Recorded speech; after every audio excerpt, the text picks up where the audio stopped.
In 2013, Murphy Models introduced the first in their range of the Class 071 Irish models that brought Irish railway modelling to a new level.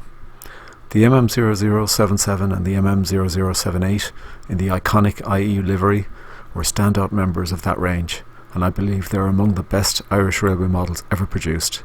Let's take a closer look.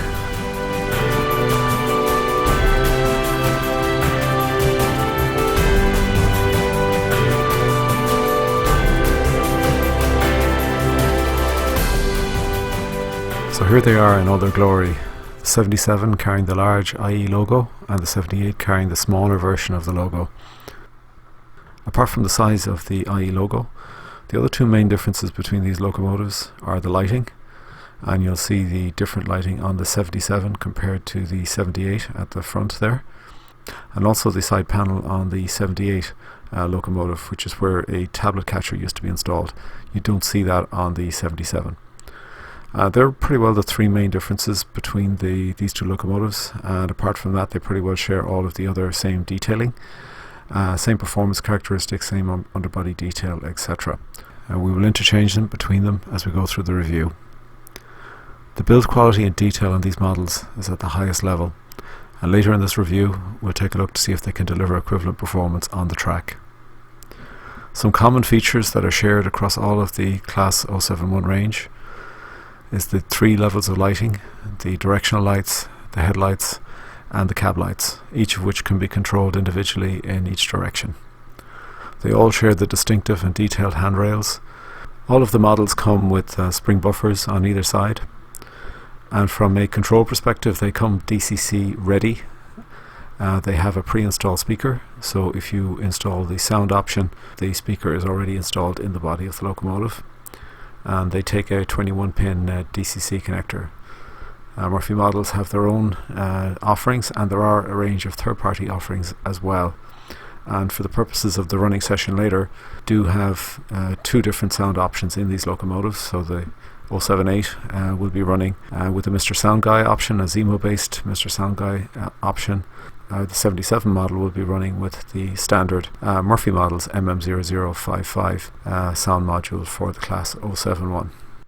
Okay, let's take a closer look at the 077, and I think you can see the level of detail here on both the underbody bogie area and the upper body, the excellent handrails, the excellent detail, the fans, the grille effects there. A lot of detail on the actual plastic, really nice paintwork as well, a really good registration of the paint, and you can see how it follows all the way along the windows there at the front, the white stripe being continued through there. Some really top class work, again continued on the 078. Really the same level of detail here. You can just see the blanking plate under the cab area there. Obviously the older, smaller IE logo. Again, the same level of detail. The ladders there that you can see. Again, the grille effect, really nice effect there, and the fans on top. And again, the lovely detail around the cab area, and again the bogie area. Really lovely looking models. So we're going to take a look now at the sound installed here. So I've actually taken off the top cover. You can see the pre-installed speaker, and you can see the MM0055 module installed. So we'll do a startup for the 77, and then we'll do a startup for the 78 as well. And here you can see the upper body then being added, what it looks like. Note the lights in the front there. When we switch over to the 78, you'll see the older light formation. It'll come up now in a couple of seconds, and here we are, and there you can see the older lights. And they characteristically only have one rear red light. You can see it on the left hand side there, whereas the new lighting configuration has two red lights when you're actually at the rear of the locomotive, when you're looking at it when it's travelling forward. So that is quite a difference. The new lighting is then carried through to the later versions of the 071, and here again you can see the new lighting configuration on the 77. So we're going to bring it through a running session here, and in this running session we're going to alternate between the 077 and the 078. The 077 is carrying a Mark IID rake in the classic IE livery, and this has got the black banding and the white stripes. You cannot get these now, these are not available generally, so if you're lucky enough to have them, good for you. And we'll switch between that and the 078 pulling a Mark III rake. These are Lima Mark III coaches. There's actually a Mark II Lima coach at the end as well. Again, these are in that same Intercity livery. And this will just kind of give you a flavour of the two locomotives. The running performance is identical. These are identical in terms of that, so there is no difference there. Obviously the difference is on the sound side. So the 077 is running with the MM0055, the Murphy Models sound decoder, whereas the 078 is running with the Mr.Soundguy Zemo sound decoder. And there are some differences, as you'll probably note or have noted. Overall I kind of rate them equivalent. There's pluses and minuses for both. To be honest, from my perspective, I don't really have a standout. I know there's particular control characteristics for the actual driving of the locomotive in the Zemo controller, which you wouldn't have on the Murphy Models controller, which is based on a lock sound controller. So some people do like that, and it does give some additional features in terms of the control of the locomotive, which, as I say, people do like. So we'll interchange between the two of these. We'll increase the speed over time. You can see the new light configuration there on the 077. And as I said, both of these are superb performers, and the performance is identical. I find both of them actually super smooth out of the box, even as new locomotives. Some of the later 071s I found perhaps not as smooth, so maybe it's to do with the manufacturing batches and manufacturing differences. I found other 071s probably not quite as smooth. These ones I've really found pretty good, along with the 086, which is one of the originals, really smooth performer. If you're looking for something in the high speed stakes, these don't really stay within a prototypical speed range, so you won't see them going at very high speeds. You can probably adjust the CV settings to push that higher. I haven't bothered to do that, I've kept them at the defaults here. So the top speed kind of stays within a reasonable range. We're just doing a kind of a stop-start here at the station, just to give you a flavour for that, and for the station announcement. And we'll get going again. So as I said, these are really smooth locomotives. They're a pleasure to run on your layout, and they're very good performers in both DC and DCC. So obviously I run these in on DC first, and run really well on DC, and they're very tolerant to imperfections on the track, either be it dirt or be it insel frog points, the diamonds.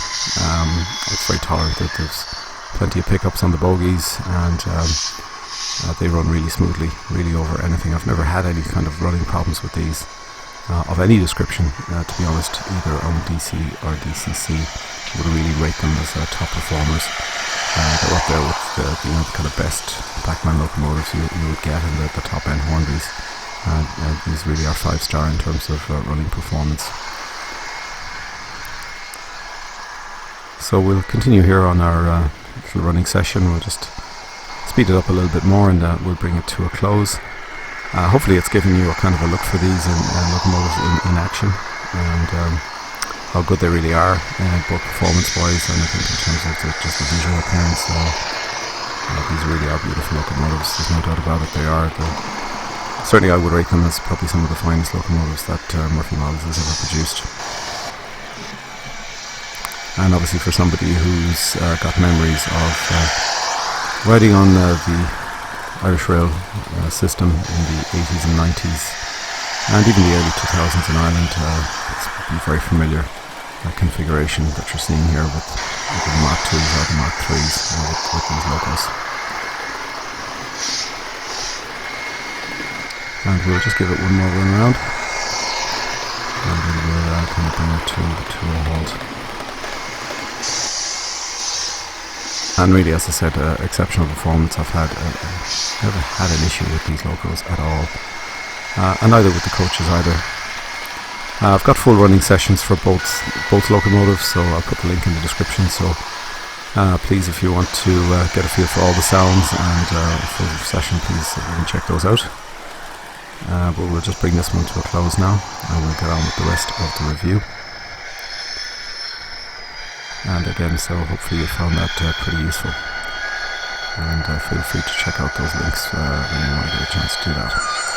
So we're going to go into the next sections of this particular video. We're going to cover off a summary of the two locomotives, and we're then going to look at the scoring of the two of them. Now I'm kind of rating them the same, so I'm kind of providing equivalent feedback on both locomotives. So here's the summary of the two. They're both in the IE Intercity livery, and one with the large IE logo, which is the 077, which is representative of the newer of these two locomotive types, even though it's got the smaller number.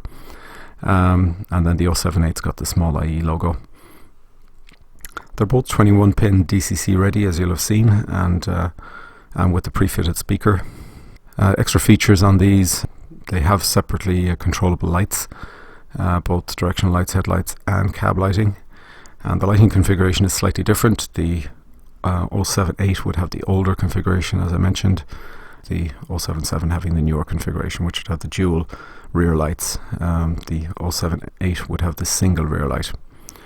They both have the detailed handrails and spring buffers on either end of the locomotive. The retail selling price, if you can get them, is in the region of 125 to 165. The number that you can get at that lower end is probably diminishing over time, and if you see these on eBay, they tend to be priced at the upper end of the scale. And I think if you do see them at anywhere in this range, I think they represent very good value, and if you're interested, I definitely would pick them up sooner rather than later, because these are running out of stock across most of the mainstream suppliers.